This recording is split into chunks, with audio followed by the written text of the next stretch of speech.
The Alaris COBRA and Direct Billing Employer website gives you the tools you need to better support your members in the management of their COBRA benefit plans.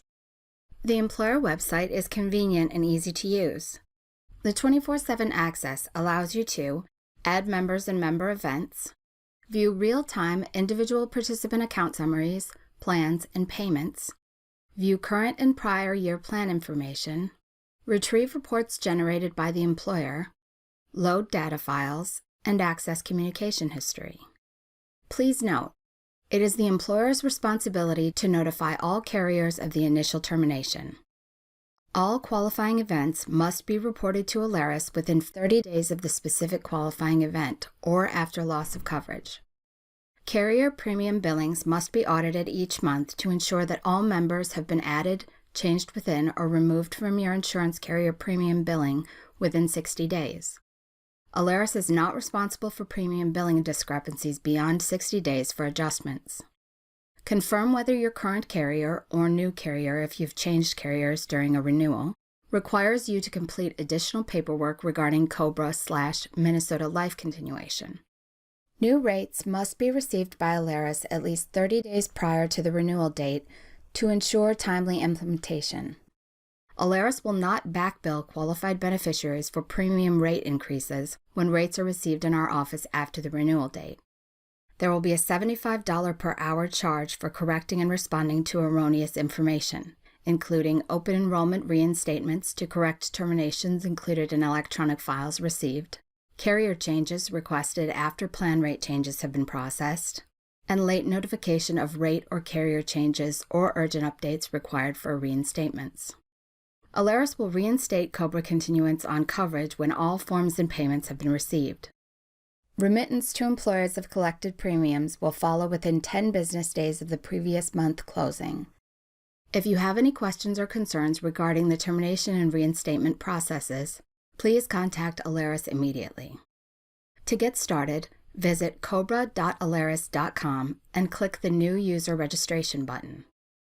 You should have received a new client login notice containing a registration code. Enter your registration code and click the Submit Registration button. Next, enter your company EIN and click the Submit Registration button. You will then be asked to view and electronically sign the license agreement. Use the scroll feature to read the agreement and then check the box to accept. Then click Submit. Once your registration is complete, you will be sent an email request for validation. Click the link to validate email. Enter your email address in the space provided and then click Send Validation Code. You will then receive an email with your validation code. Enter the code to complete your validation. The home page has everything you need to efficiently and effectively manage your COBRA accounts. From here, you can add a new member, view member-level data, check the status of file imports, view plan information, import files, and view communications. The main menu on the left side of the screen can be used for quick navigation between sections. Whether you are processing new hires, terminated employees, or ineligible beneficiaries, there are a couple things to note. The system can have multiple entries of the same qualifying beneficiary with the same Social Security number. The system has the following uniqueness constraints. There cannot be multiple entries of the same Social Security number with the same qualifying event or qualifying event date under the same employer. And there cannot be multiple entries of the same Social Security number within active plans. If at any point you need to stop processing, be sure you click Cancel at the very bottom of the screen. If you do not cancel the entry, it will be saved as is and a letter will still generate. At any point during the same day, you can go back in and edit a newly added qualified beneficiary. After the overnight processing has occurred, you will need to contact us at cobra@alaris.com or 800-761-1934 to make any changes. To process a new hire, click on Members from the left side menu and select Add Member. Next, choose the type of member to add. Click the Next button in the New Hire box.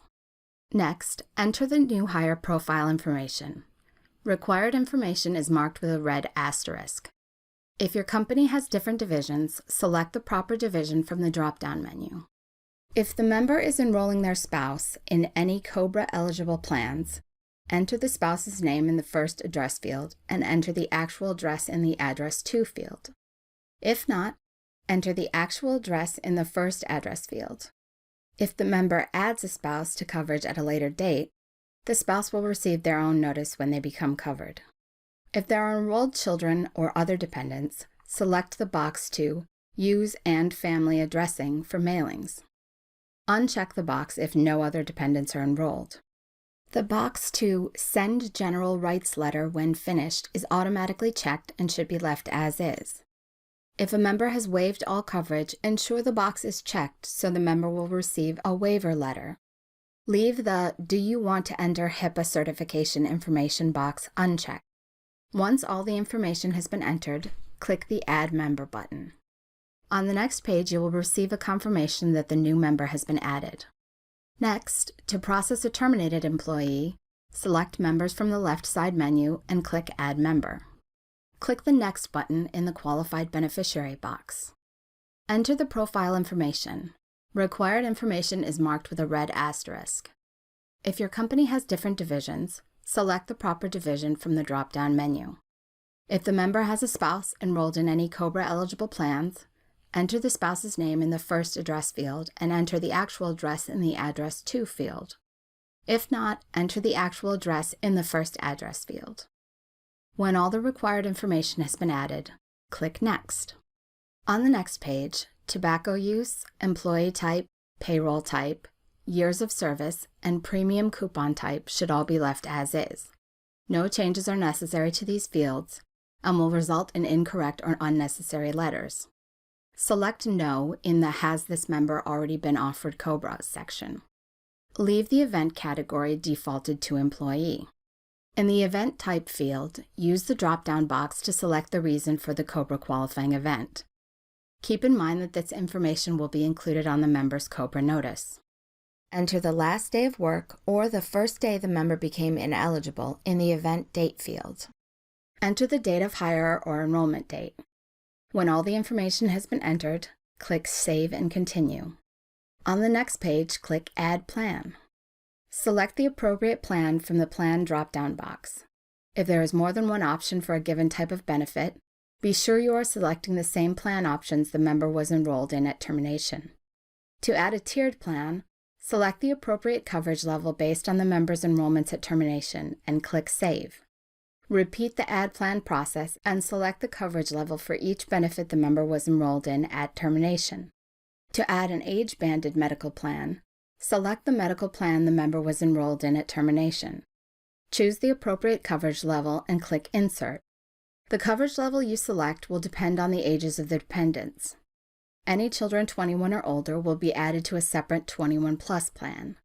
Spouses and children under 21 will be added to the main plan. This is to ensure all premiums are calculated properly. The age of the child for this purpose will depend on how your medical plans are set up. If the premiums are set based on age at time of plan renewal, use the child's age at the time of the last plan renewal. If the premiums change on the birth anniversary, use the child's current age.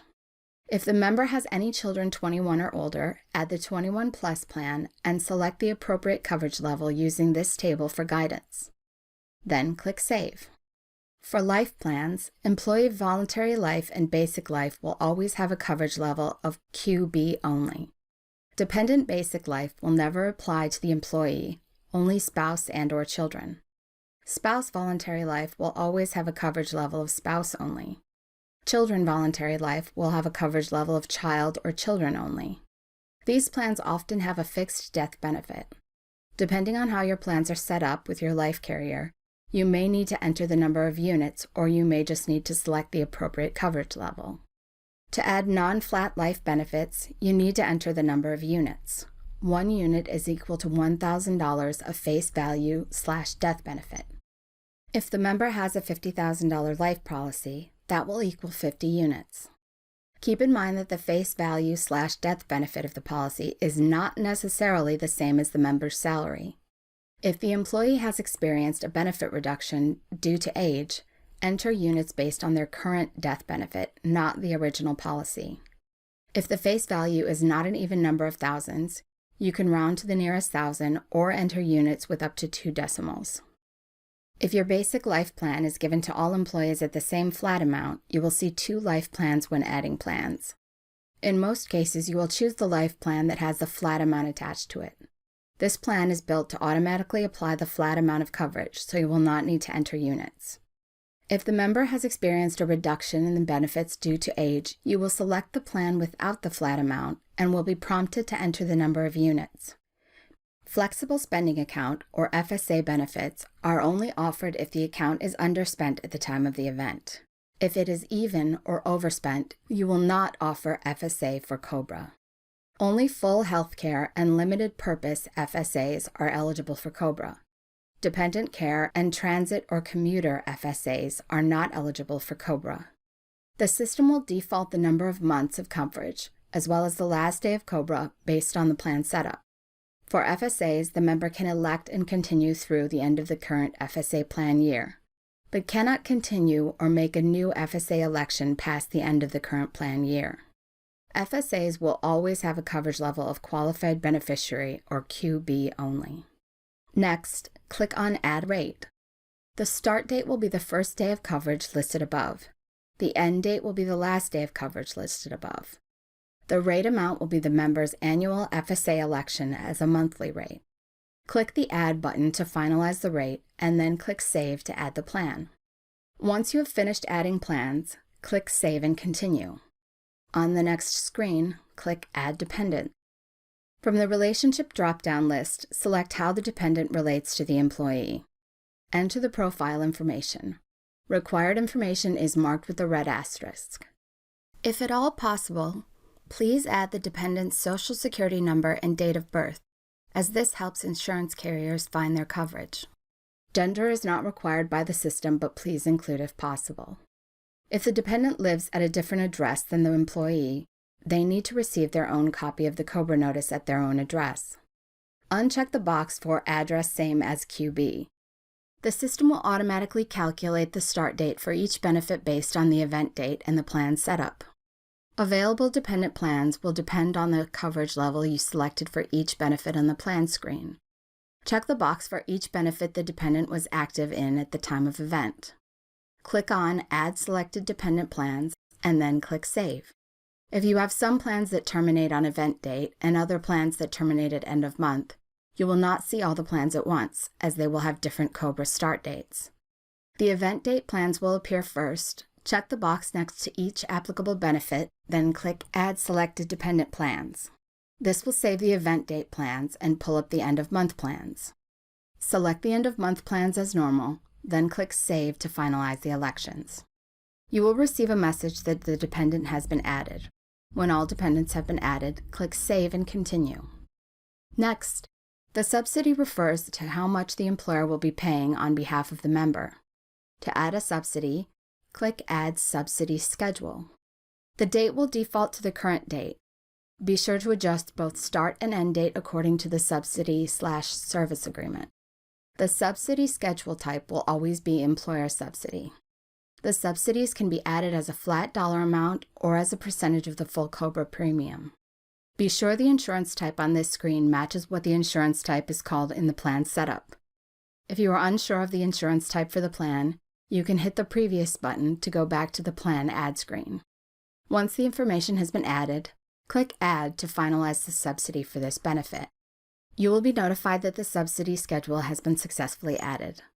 Repeat the steps for each benefit that will have a subsidy. Once all the subsidies have been added, click Save and Continue to proceed to letter inserts. All required federal COBRA language is already automatically included in all COBRA notices. Required language from Minnesota is also automatically included for all Minnesota employers. Do not add any letter inserts. If you feel like there is anything else required, please contact us and we will work with you on an individual basis. Once any necessary letter inserts have been added, click Save and Continue. You can view confirmation of any added inserts and then finalize the process by clicking the Add Member button. You will receive a message confirming that the member has been successfully added. Before our next section, please note the following.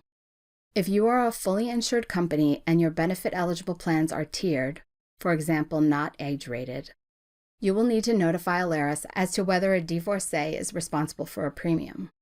Minnesota law requires that divorced spouses may continue coverage under a group health plan.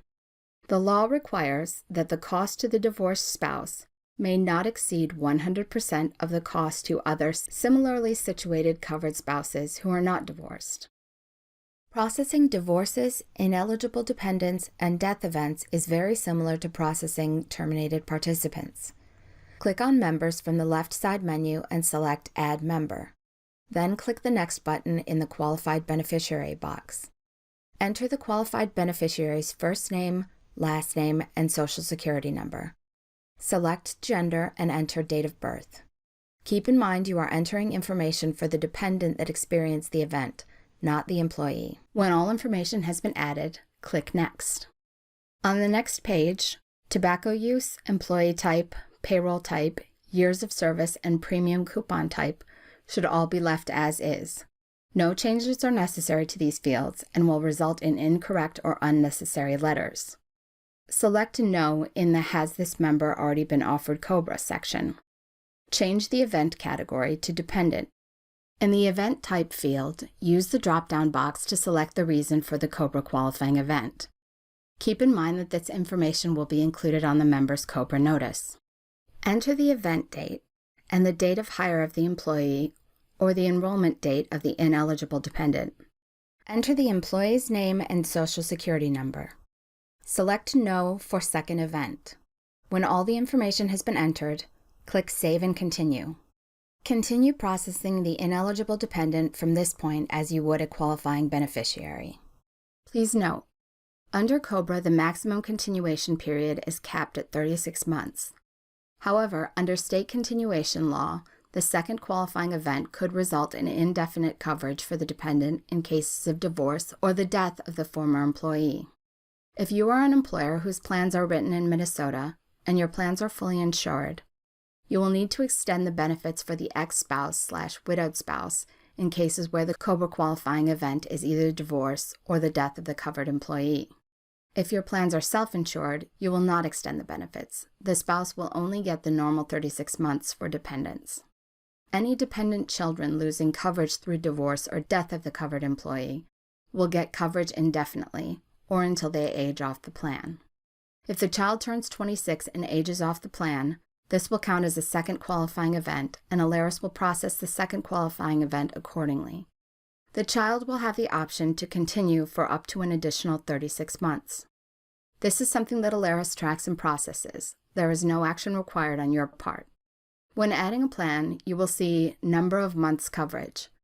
Adjust this number to a large number like 500, so the last day of COBRA shows well into the future, well beyond normal life expectancy.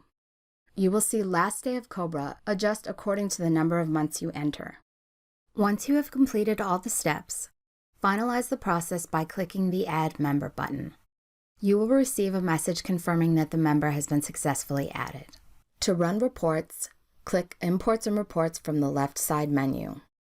Under the Standard Reports option, choose from a variety of report types. The most commonly used and most beneficial reports under this option are Member Status, Qualified Beneficiary Summary, New Hire, Paid Through, and Generated Letters Summary. The Member Status Report contains a summary of all member records in the system that have a status of pending, enrolled, or terminated as of a certain date. Choose Member Status under Standard Reports. If necessary, designate the division for which you need your report. If no designation is necessary, the system will default to All. Terminated Status Change Date and Terminated Status Change Date End. As a recommendation, we generally advise the report to be ran 2 months back and 2 months forward from the current date. Report format will be CSV so that the report can be manipulated. Enter the email address of the person that should be notified once the report is available. Click Run Report. Completed reports can be found in the job queue.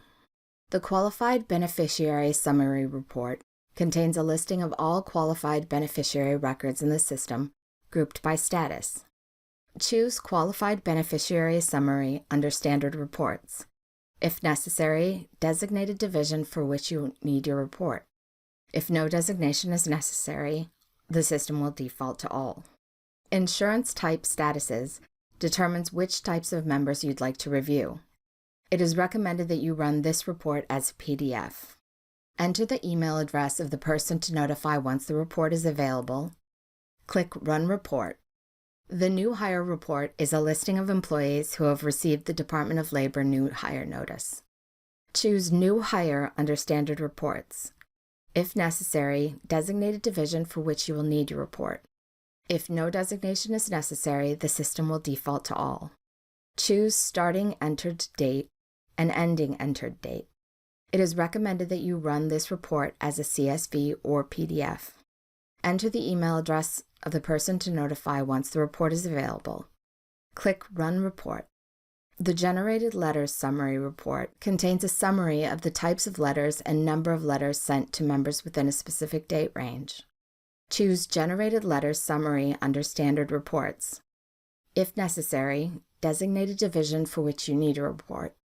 If no designation is necessary, the system will default to all. Choose Starting Generated Date and Ending Generated Date. It is recommended that you run this report as a CSV or PDF. Enter the email address of the person to notify once the report is available. Click Run Report. Under the Accounting Reports section, there are 2 reports that your organization may find useful: Remittance and Subsidy Schedule. If you have additional questions, please contact our Client Service Center at 800-761-1934.